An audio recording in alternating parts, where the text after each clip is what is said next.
Item ಯಾವುದೇ ಇರಲಿ try ಮಾಡಿ ಆಚಿ ಚಿಕನ್ ಮಸಾಲಾ. ಆಚಿ ಚಿಕನ್ ಮಸಾಲಾ. ಇದೀಗ ವೇದಿಕೆ ಮೇಲೆ ಶ್ರೀ ಶ್ರೀ ಶ್ರೀ ಶಿವಮುನೇಶ್ವರ ದೇವಾಲಯದ ಪೀಠಾಧಿಪತಿಗಳು ಶ್ರೀ ಮುನೇಶ್ವರ ಸ್ವಾಮೀಜಿ. ವೇಟಿ ಪ್ಲೀಸ್.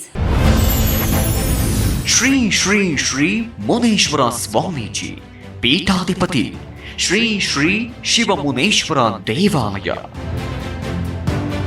ಇವರು ಬೆಂಗಳೂರಿನ ಪೇಣ್ಯಾದ ಒಂದು ಸಾಮಾನ್ಯ ಕುಟುಂಬದಲ್ಲಿ ಜನಿಸಿ ಮುಂದೆ ಮುಂಚೂಣಿ ಕೈಗಾರಿಕೋದ್ಯಮಿ, ಸಮಾಜ ಸುಧಾರಕ ಹಾಗೂ ಆಧ್ಯಾತ್ಮಿಕ ನಾಯಕರಾಗಿ ಬೆಳೆದು ಅಪರೂಪದ ಸಾಧನೆ ಮಾಡಿದ್ದಾರೆ.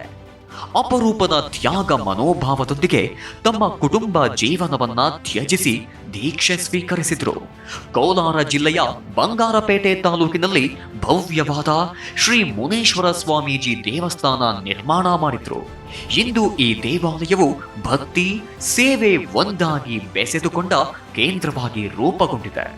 ಉಚಿತ ಅನ್ನದಾನ, ಆರೋಗ್ಯ ಸೇವೆ, ಶಿಕ್ಷಣ ಸಹಾಯ ಹಾಗೂ ಸಾಂಸ್ಕೃತಿಕ ಪುನರುಜ್ಜೀವನಕ್ಕೆ ವೇದಿಕೆಯಾಗ್ತಿದೆ.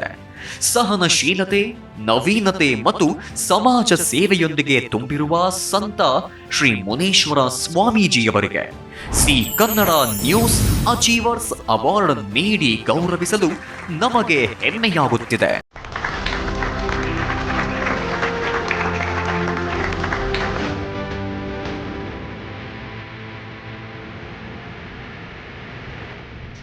ಮುಂದೆ ಮುಂಚೂಣಿ ಕೈಗಾರಿಕೋದ್ಯಮಿ,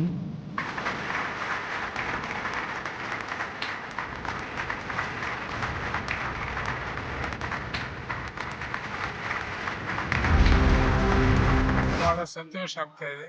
ಜಿ ಕನ್ನಡ ಕರ್ನಾಟಕದಲ್ಲಿ ಹೆಚ್ಚಾಗಿ ಕನ್ನಡದವರ ಆಶೀರ್ವಾದ ಸದಾಕಾಲ ಇಲ್ಲಿರುತ್ತೆ. ನಮ್ಮೆಲ್ಲರ ಬೆಂಬಲ ಕೂಡ ಇರುತ್ತೆ. ಇಂತಹ ಒಂದು ಸಮಾರಂಭವನ್ನು ನಾನು ಮೊಟ್ಟ ಮೊದಲೇ ನೋಡಿದ್ದು.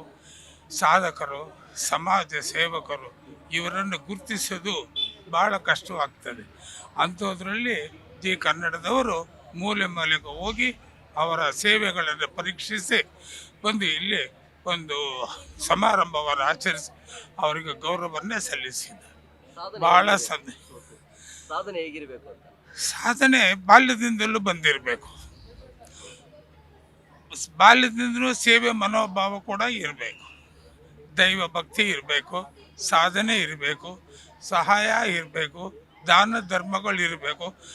ನಾನು ನನ್ನದು ಎಂದು ಮಮಕಾರ ಬಿಟ್ಟು ಜನರ ಸೇವೆ, ಜನಾರ್ದನ ಸೇವೆ ಎಂದು ನಾವು ಮನಸ್ಸಲ್ಲಿಟ್ಟುಕೊಂಡು ಆ ತ್ಯಾಗವನ್ನು ಮಾಡಿದವನೇ ಸಾಧನೆಗಾರ. ಇಂದಿನ ಯುವಕರಿಗೆ ಏನು ಸಂದೇಶ ಕೊಡ್ತೀವಿ?